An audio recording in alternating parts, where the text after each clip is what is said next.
Good evening.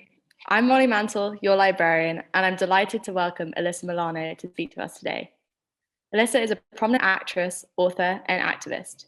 She began her career as a child star in ABC sitcom Who's the Boss, before continuing her rise to fame as Phoebe Halliwell in the hit fantasy drama Charmed and Savannah Davis in Mistresses.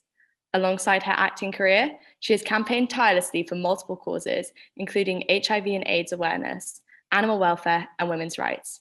She is widely credited with popularising Tarana Burke's Me Too movement in 2017. Her tweets started an outpouring of stories from women who have withstood harassment and abuse, and since then, she has worked consistently to raise awareness of sexual assault against women. Alyssa, welcome. Thank you so much for having me, Molly. Happy to be here with you. It's such an honor to have you. Let's start at the beginning. I mean, you began your career at just 7 when your babysitter took you to audition for Annie. Could you tell us what it was like growing up in the limelight like that? Yeah, it was weird. It was definitely different than, what I had expected childhood to be like for me.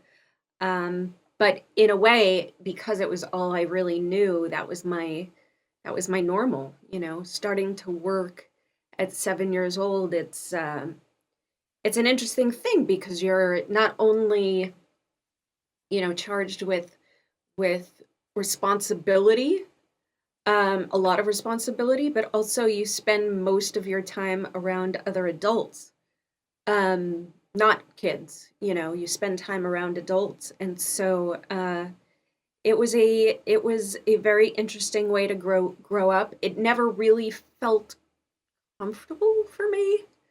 I always felt that it didn't make sense, a lot of it, like, why me? Why was I chosen to do this? And that pretty much continued until my teenage years, until my activism started. And that's when I realized truly why I was uh, blessed with these gifts and this opportunity.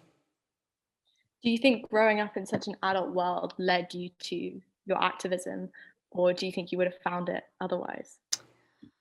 No, I mean, yes and no. I definitely think I was part of, who I am as a very empathetic, compassionate person. And I think that that's something that my parents instilled in me from a really young age. So I think that no matter what path I would have taken or where I would have ended up had I not been an actor, it would have probably had something to do with taking care of people, um, some kind of philanthropy in some capacity. So I think, yeah, I think, I often say that I didn't choose to be an actress, it kind of chose me. And so when I think about that, the end the end game has always been about using my voice and making a difference in people's lives and doing the best I can to fight for what is fair and just in the world. And you began your activism in the late 80s when you began raising awareness for HIV and AIDS. Was that a cause that you specifically chose, or did it find you? Hmm. Um, no, I mean, well, during the 80s, when HIV/AIDS first was, um, you know, brought to the world and brought to the attention of people, it was always something that was used, um, as a fear tactic. And there was a lot of stigma around uh, HIV/AIDS and a lot of false information and things that just were not true. And so it was a time when it felt like that was part of the discussion. Our daily, vernacular was about um, this horrible virus. And Elton John called me one day. Just to give you an idea of how absolutely obscure my life was as a 15-year-old, and said that he had a friend named Ryan White, who was a young boy who is HIV positive. He he got HIV from a blood transfusion. And Ryan was kicked out of school, and he fought for his right to go back to school. They kicked him out of school because, again, the misinformation around HIV/AIDS was really devastating. He fought for his right to go back to school, and he spoke in front of Congress, and he was really the first young person that I had seen who used their voice to impact the world, and I was so taken by him. And I think we really connected on this feeling like we were different, or this othering that people had put us both through for very different reasons. And we formed an alliance, and he asked me if I would go on TV to kiss him to prove that you couldn't get HIV/AIDS from casual contact. And so I did. At 15 years old, I went on the Phil Donahue show. That's how long ago this was.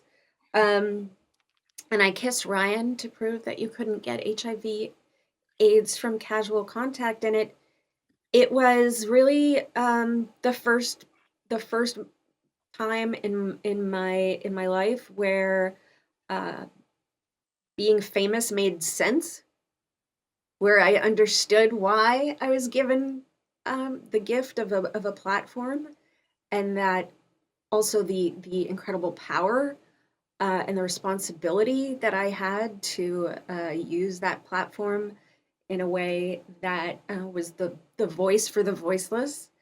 And and he changed my life, and I carry him with me in everything that I fight for, in everything that I do. And I feel so incredibly blessed that he showed me a path and a way to use my fame in a way that was conducive to soulful growth, personal growth, um, but also to ease the pain of people, you know. And you're widely known for the Me Too movement, but before you became involved in that, I mean, you were involved in UNICEF's Trick or Treat campaign, you've supported PETA, you really have used your fame in so many ways. How do you find the causes that you support, and what do you consider when you're looking for a new Mm. platform? Well, everything that I do, I have some sort of personal connection to, I think, and I think that that's maybe why people are responsive to my activism and my advocacy work, is because they know that it comes from a real place, an organic place. It's authentic to who I am. But yeah, I mean, really, after Ryan in 2000, I lived in South Africa for 3 months, and it was only 9 years after apartheid was abolished, and I got very caught up in the social and political struggles of people trying to figure out how to move forward past apartheid. And I volunteered in a township in a children's hospital there, again, dealing with HIV, AIDS, and babies who were inflicted with the virus. And that experience in South Africa again changed my life. It was another moment of revelation for me. I had never been really outside of a industrialized country. In all my travels, I had never been to a developing nation, and that was my first experience there. And I think, having such a long chunk of time, to be able to be there for 3 months and really allow myself to feel the struggle and the joys, and to witness the incredible beauty and the dichotomy of that beauty and the struggle, um, really impacted my life. And when I got back from South Africa, I had a really hard time assimilating, like, the person that I was there with, this woman. And I had been on Charmed now for a couple of years at this point. So it's 2000. We started in 98, I think. And so I was living in Beverly Hills, and I drove a BMW, and I came back from South Africa and I was like, what am I doing with my life, and why did this make sense at some point for me? And I sold my house and I moved out to the house that I still live in to this day. I live on 5 acres with horses and lots of dogs and chickens. And I just needed to figure out what that balance was going to be between, that the actor that is invited to premieres and could live the glitziest life I wanted to, versus this humanitarian and uh, philanthropist that I was not going to ignore, and I was going to try to nurture and cultivate. And so that was 2000. And I did a lot of work from 2000 to 2003 for different organizations in South Africa. The interesting thing is that also was happening simultaneously with the 2000 election in the United States, where Gore essentially had the election stolen from him by Bush. So I became very involved politically in what was happening in the United States. 2003, I was asked to be an ambassador for UNICEF. So I've been a Goodwill ambassador for UNICEF since 2003, and we can go into any of my trips with UNICEF, which all were amazing for incredibly different reasons. And 2004, I started actively campaigning for candidates in the Democratic National Party.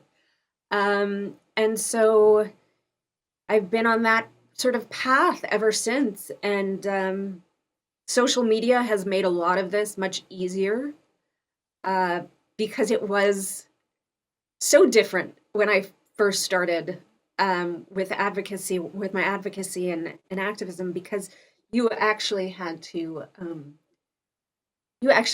wait to be able to share what you believed in and what you were fighting for, from some sort of media outlet. Like, celebrities couldn't really control the narrative of their own lives, so a lot of the celebrities were manufactured.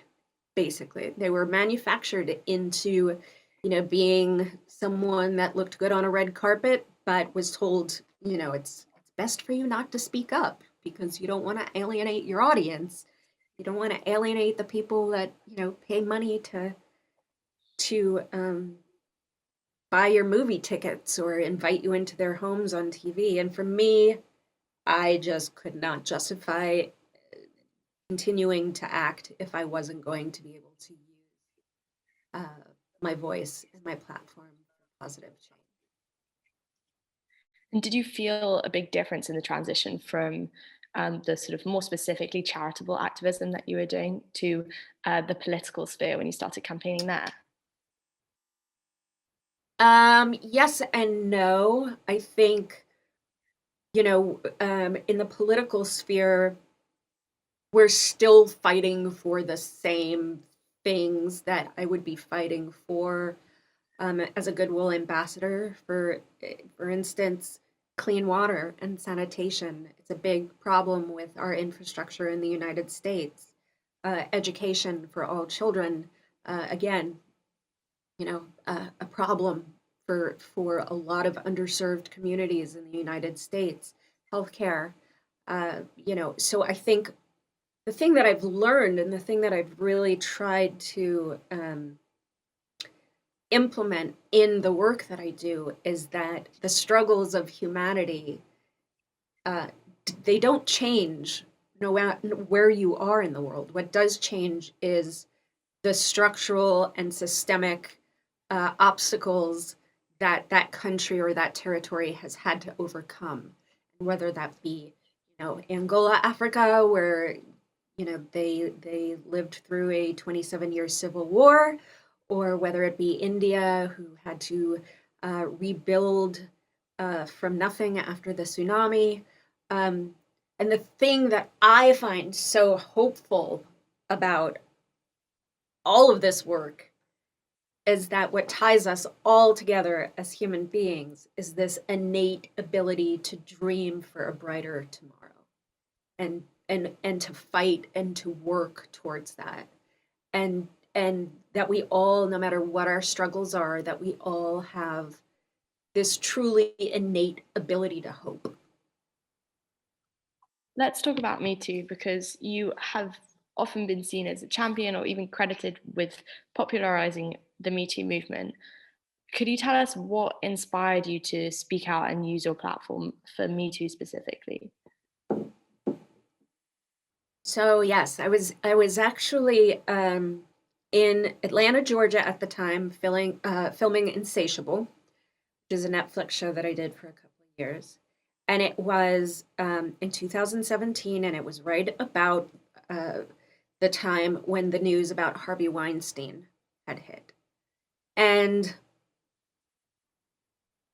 it was a really hard couple of weeks because the industry that I had come up in and was brought up in was facing a real reckoning. And there were a group of incredibly brave women that came forward and told these horror stories. And what that enabled to have happen was that other women then felt that they were able to come forward and tell stories through different industries. And I wasn't fully comfortable with how it seemed like the focus was so much on Harvey Weinstein, or the predator, right? It felt like there weren't enough people speaking for the victims, on behalf of the victims, in solidarity with the victims. And so sending out that first tweet was at the suggestion of my friend and activist, Charlotte Clymer, who's an amazing trans woman who has taught me so much about activism and advocacy work and being fearless. And she sent me that screen grab that I originally sent out in the Me Too tweet, which basically just said, if you have been, hurt or molested or had any sort of assault against you, just reply Me Too to this tweet. And I was like, you know what? I'm laying next to my daughter right now, who at the time was 3. I was crying because the idea that my child would have to go through this world in which it felt like people were really, really horrible to women for all of time. I was going to send out this tweet, and it felt right. And so sent out the tweet, closed my computer up. I woke up 7 hours later because I had an early call for Mistresses, for Insatiable. And I opened up my phone on the way into work. Not that I was driving. I wasn't driving. The driver was driving. And I looked at the replies on the tweet, and there were like 37,000 replies in 7 hours. And then I looked at the trending topics, and it was trending number 1. And I thought, what is happening right now? And within 12 hours, the hashtag was used, millions and millions of times. At 24 hours, it was double that. By 48 hours, it had reached 85 different countries and languages. And I don't think this was a very interesting time for me because I felt so blessed that I was able to be sort of this messenger, but also this factor that was allowing women to come out in solidarity with each other. And that was really overwhelming for me, but also I had not dealt with my own sexual assaults. I've been sexually assaulted numerous times. and I thought I was okay, and I thought I had dealt with it, and I thought that I had moved on, but really I just suppressed it. And about 3 days after I sent that first tweet, I got a call from my publicist, who I've been with since I was 19 years old, which is quite a long time. And she said, "Did you know that there is an activist named Tarana Burke who has an organization named Me Too, who has been, doing this work for decades?" And I have to tell you, the relief that came over my body hearing this was something that I can't quite explain. And I think people were like, "Well, why were you relieved?" And I was relieved because I felt like there was someone who could lead this movement in a way that was really going to not only impact women, but the world, and really create a movement.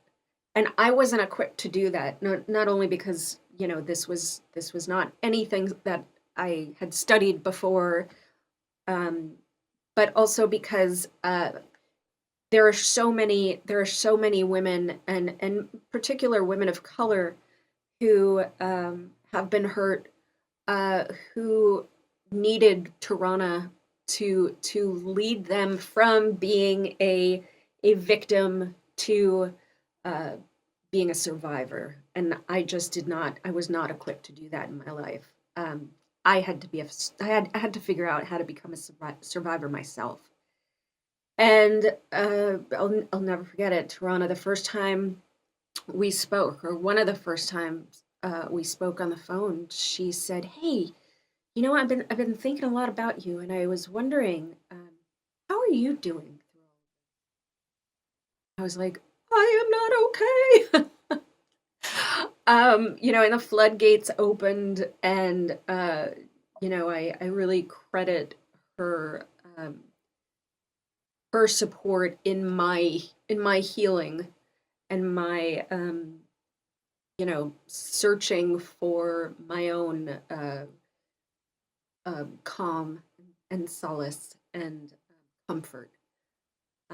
So yeah, and it's been quite a ride. I think the beauty of it is that for the first time in maybe forever, I think that women have realized that we're not in competition with each other, that we need to stand with each other if we are going to fight for equal pay, if we're going to fight for, all the things that women have to fight for in this country. Things like just being included in the Constitution. People don't know that women, even American people, don't know that women are not. There's no guarantees for women in the United States Constitution. There are no specific protections for women, and that's something that my work with the Me Too movement and Time's Up has evolved into, is my work to try to get the Equal Rights Amendment passed in the U.S. Constitution. And I kind of call that my tombstone issue. It's something I really believe in. And the thing that I find so both magical and disheartening is that women have been fighting this fight for the Equal Rights Amendment since Alice Paul wrote it in 1920, I believe she wrote it, and it was passed in 1972, and we had a 10-year arbitrary deadline to ratify 38 states, which did not happen. And so after Trump was elected, we had an incredible state senator of Nevada, who ratified Nevada, who really fought to get Nevada ratified, and then Illinois, and then Virginia. So that was the 36th, 7th, and 38th states to ratify. So now it is up in the courts, and hopefully in my daughter's lifetime, she will be included in the United States Constitution. And, obviously the thing that is so inspiring about that is that I stand on the shoulders of so many incredible women who have been fighting for this for so very long. And I stand on their shoulders with such pride to carry on their work. And it's completely inspiring the work that you've done so far. And it's fascinating to hear your internal sort of journey. Could you speak more about the reaction that you experienced? I mean, I'm sure for every sort of woman who is grateful for the solidarity and resilience, you must have seen some negativity. What was that like? I mean, I'm so used to activism and upsetting people going hand in hand that, ever since I was 15, I mean, you want to talk about, it wasn't called trolling then, but you want to talk about trolling. Let's, talk about the fact that I was at 15, people accused me of trying to spread HIV, AIDS, and would send me horrible hate mail and things like that. So even from my very first experience as an activist, it has gone hand in hand with this fury almost. And so I think with everything that I've fought for, especially political activism, because there is, I fight hard for the Democrats, and there are a lot of Republicans in this country that see or that think that what I do is hurtful to the country. So I don't know a world in which those things don't go hand in hand. But there were, I think the majority of people who participated in speaking up and gaining control of the narrative, women and men speaking to sexual assault and abuse, I think completely overshadowed the negativity. But there was, there were definitely men that were like, I don't really get this, or women that are like, well, she's just a man hater, which I'm not. I love men so much. I love my dad more than anything. I love my husband. I love my brother. I love good men. And that's what I kept telling people who would call me and be like, maybe you didn't think this through. I would say, nobody has anything to be afraid of if they're just good people, right? It's the people that are the predators. Those are the people that should be scared right now. And we need men for this movement, for this fight for the Equal Rights Amendment, for everything that we are fighting for right now. We need men as allies to fight beside us and to support us and let us know that they have our back. Because I believe the structure in the structure is such that white men are listened to more so than any other box of people. And so it really takes white men on all of these issues to dismantle the systems of misogyny and racism and any real system of oppression that still exists in our world. And what advice would you give to our audience members who are looking to do more to support charitable causes, maybe specifically Me Too and Her Too? What can they do to get involved? I think the most important thing I would say to anyone is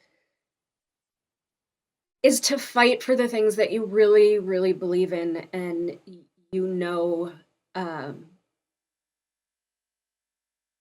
will help people.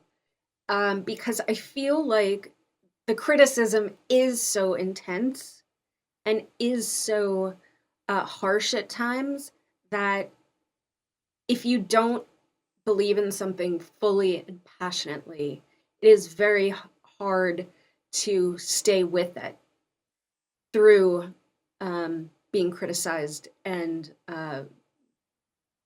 hurt. And so I think that is the most important thing. And also to not, once you make that commitment, and you say, you know what, I'm going to dedicate my life to causes. And by the way, this doesn't have to be being a good person, giving back to your community. These don't have to be huge things, right? These don't have to be political things. They could just be conscious decisions of, you know what, I'm going to help my neighbor because she is elderly, do food shopping once a week. Or I'm going to, if I am fortunate enough to have privilege, I'm going to help someone that doesn't have that privilege buy school books. These don't have to be big things. They could just be. Richard Branson once said the greatest thing. I saw him speak. He was really, really fascinating. But he said something that really resonated with me, and it's not an exact quote, so excuse me if I butcher it. But here was the gist. The gist was, we all have to take care of our own circles, and that means something very different for a lot of people. For me, it meant my platform, the people who have been with me for, a 30-year career or 40-year career. I'm going to take care of my circle. But for some people, that means maybe their families or their communities or where they volunteer at a local food bank. If we can all take care of our circles, then hopefully all of the circles overlap. And we're making the world a better place by doing what we can do. And so that really resonated with me. And I think it's a great thought and a great place to start your activism and advocacy work. Start with your immediate circle. And eventually I think even your circle gets bigger and bigger. Yeah. And ask for help when you need it. This work can be really, really heartbreaking. And not because of the criticism, but because we don't often get the wins, that we're fighting for. Sometimes it's about just planting a seed. Look at Alice Paul, who wrote the Equal Rights Amendment. She died. She never saw the day that women were included in the Constitution. But she planted the seed, and hopefully someday a tree will grow there. And that's what you have to sort of be excited about, is the incremental wins, the moments when you plant those seeds that you hope will sprout and take on a life of its own, so that generations can continue to fulfill that work and that mission.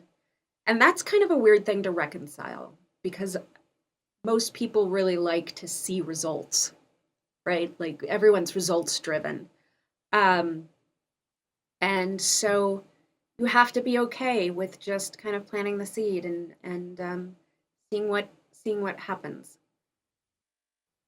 I'd like to speak about your more recent work, especially your book that's coming out soon. But before I do, just a reminder to our audience members, we will leave time for questions at the end. Please do submit your questions using our Q&A function just at the bottom of your screens, and we'll be sure to get to them. You've already written a series of children's books, as well as Safe at Home: Confessions of a Basketball Addict? Baseball, sorry. Yeah. It's okay. The English in me coming out already. It's okay. But you have your new book, Sorry Not Sorry, which is coming out in October. Could you tell us a bit about what that's about? Yeah, actually, I'm super proud of it. It is a book of essays. So it is, at this point in my life, I have a very limited time to read. So I was trying to think of, like, okay, who is this book for, and what am I trying to give them? And I realized like a book of essays is so easy to digest because you don't have to digest it all at the same time. And it can mean something different when you read an essay and then 10 years later you go back to it. Also, what an incredible timestamp of where I was in that moment, where we were politically, where we were within the women's movement, where we were fighting against systemic racism. And basically, it's just a book of unapologetic opinions that I have about topics from everything from activism to parenting to my birthing stories, which were quite humorous, to my anxiety and my mental health. I've been very open about my struggles with my own mental health issues, hoping to erase the stigma that surrounds mental health. And so it's just a book of essays that the title comes from just being unapologetic, and it's kind of I have a podcast as well with the same title, Sorry Not Sorry, which is all you know highlighting grassroots activists throughout the world doing amazing things, and we have really unapologetic conversations. Um, and so yeah, it's kind of a celebration of getting to the point in my life where I know who I am and what I believe in, and what I'm fighting for, but in the format of essays. So you could digest them at your leisure when you want. And you also wrote a series of children's books called Hope, about a young activist who wants to be an astrophysicist. What was the thought process behind turning to sort of the children's genre? Yeah. So yes, I've written 4 books for middle school children called Hope. And the thought process was having my own children and seeing this incredible ability that they have for hope. Um, and also this incredible ability that they have to take the most complex or issues that we make so complex and just kind of stripping it down to the fundamental um, issues. The fundamental, and I'll tell you a quick story. When my son was 6 years old, I was fighting for the Dreamers, Daca, and Trump was trying to export or deport all of the Dreamers, which are people that were born in our country but that were undocumented, or they came here as a baby. And this is the only home that they've known, right? And so I spent this day with, and the policy is called Daca. And I spent this day with a bunch of dreamers, undocumented Americans. I call them Americans because they're more American than a lot of people who claim to be Americans. And we were on a bus and we were going to Republican offices all throughout California, which, believe it or not, there are Republican offices in California. And it was just a really hard day. We got chased by a bunch of really hardcore Trump supporters. We ended up at a police station. But I'm very open with my activism with my kids because I want them, God forbid anything ever happens to me, I want them to be aware of what I was fighting for. So I told them the whole story of the Dreamers and how, politically what was going on. And it was kind of complex. And I didn't know if my son could grasp it. And I came home and he ran to the door. It was like a 14-hour day or something like that. I was exhausted. He ran to the door and he hugged me. He looked right in my eyes and he said, "Did you do it, Mama? Do the Dreamers get to stay home?" And I thought, that's it. That's all we're fighting for, is that the Dreamers and the DACA recipients are able to stay home. And the fact that he was able to break it down like that in such a beautiful, simple way, I was like, you know what? Why aren't we encouraging our young people to cultivate this heart, these empathetic, uh, compassionate hearts that they innately have? And at what stage did they lose that? Because I think every child has this thing where, like, if another babies do it. If one baby is crying, another baby will start crying because it's just empathy. If a child falls down in preschool, kids come over to that child. Are you okay? Do you need anything? They're worried about the child. And so the only place I could figure out where a child would start losing that is middle school. So right about,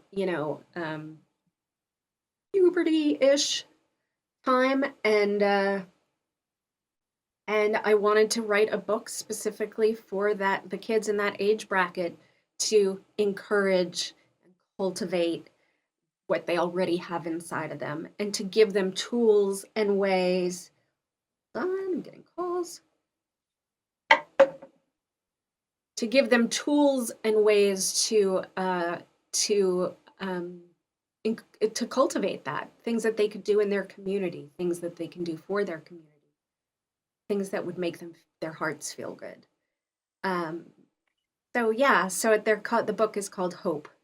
The series is called Hope, and Scholastic is my publisher, and we have 4 books out. Well, I'll be sure to look out for it in October. Thank you for telling us that. Those are already out. The Hope is already out. Hope is, all the 4 books are in Hope are already out. But Sorry Not Sorry comes out in October. And Dutton is my publisher on Sorry Not Sorry. But it's already available for pre-sale, so. Great. We'll move on to some audience questions. Peter asks, "Hi Alyssa, thanks for being with us today. I'd like to ask about what it was like to work with the world's biggest action hero when you were a young actor. What do you remember about the experience?" That's from James at St. Peter's. Of course, James is talking about Arnold Schwarzenegger in a movie that I did called Commando. And from what I can remember, because, a lot of these experiences I don't really remember because I was so young. And Commando, I think I was 11 or 12. He was a very nice, generous man, really bigger than life. He would pick me up and, like, throw me on his shoulder like I was a feather. And we wound up actually working together on the President's Council of Physical Fitness when Ronald Reagan was our president, and states were beginning to cut funding from public schools for physical education. And so even though he was a Republican, obviously President Reagan was a Republican, I worked closely with them to create a physical fitness program for young people. And Rachel asks, "What was it like to begin Me Too whilst filming Insatiable?" I guess she's referring to some of the negative press that Insatiable got when it was first released about how that was a bummer. The amount of negative press that Insatiable got before we were even released was a real bummer, and part of it was due to this 1 minute and 30-second trailer that was put out there, making the show seem like we weren't taking issues of obesity, childhood obesity, and eating disorders seriously. And so that was heartbreaking. And I don't know if it ultimately led to our being canceled only after 2 years, but I think what we made was a really interesting show that dealt a lot with filling a void inside yourself with different things, and whether that be sex, whether that be food, hence the title Insatiable. Trying to feel fulfilled, and looking at external ways of filling those voids that we all have inside of us. But yeah, it was hurtful for sure. Claire asks, "Hi, Alyssa. Thanks so much for being here. Your work is so inspiring. Today, do you see yourself as an activist or an actress?" Which is Claire from Oh, Savannah. both, because I don't think one could exist without the other. I think that well, first of all, it's incredibly expensive to be an activist, and it's why most organizers and activists and advocates work for organizations and get paid to do it. So I kind of look at my acting as funds for continuing my activism, to be able to travel with organizations like UNICEF, or to travel to DC, wherever my activism takes me. But also, I think that there is a real thing to this idea that I'm impactful and effective because I have such a large platform. And obviously, that platform wouldn't exist if I didn't act. So I feel like there is a certain uh, obligation that I have to continue acting so that I can continue to use that my platform responsibly, in order to affect change. But also, they go hand in hand creatively and artistically as well, because I've seen some really devastating things in my life with my travels uh, with UNICEF. And I think part of being a good actor is allowing those moments to continue to live inside of you, and to be able to tap into those moments when you need to feel a certain way or convey a certain feeling on screen. Um, so I think it goes hand in hand. It's definitely a symbiotic relationship for sure. And I am learning. I'm learning so much about myself through both, that I hope to continue to do both. And one final question from the audience. An anonymous attendee asked, "Do you believe that social media has also led to more performative activism?" Oh, for sure. Yes, it's a great question. I also think social media, signals that point, that reward center point in your brain. And so performative activism uh, then triggers a part in your brain as well. And I think that is maybe why we are dealing with a cancel culture, right? Because I believe that when people are calling other people out on social media, there's something in the brain that is giving them those chemicals to reward that moment. And so, instead of holding people accountable by calling them in and saying, I don't mean to upset you or hurt your feelings, but when you use this word instead of this word, it really impacted me and could impact the community. So when you're talking about these things, please refer to using this word, because I mess up all the time, and so it is my circle of people that I admire and respect so much that call me in to say, you should really rethink how you phrase this. Because I think calling out triggers that reward center in the brain, and social media is too easy to do that. So I do think that there is a certain performative um, aspect of social media, and you'll see it. Like, someone will send out a tweet that won't that will be problematic. And instead of, you'll just read the comments and they're just destroying that person. And then that person will end up,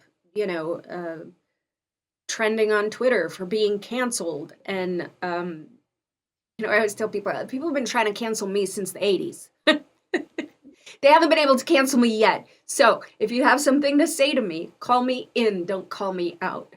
And I think it's important that we do that. But yeah, that's a great, great question. I love that question. Who asked that? Kyle? What's his name? An anonymous attendee. So Oh, we anonymous. will never know. It's a great But question. yeah. Well, thank you so much for speaking to us, Alyssa. It's been a real honor to host you and to have you here at the Oxford Union, albeit virtually.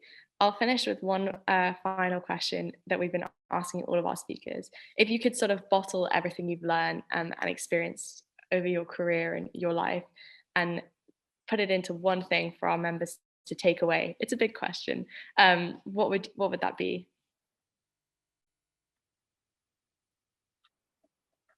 That I think it's a personal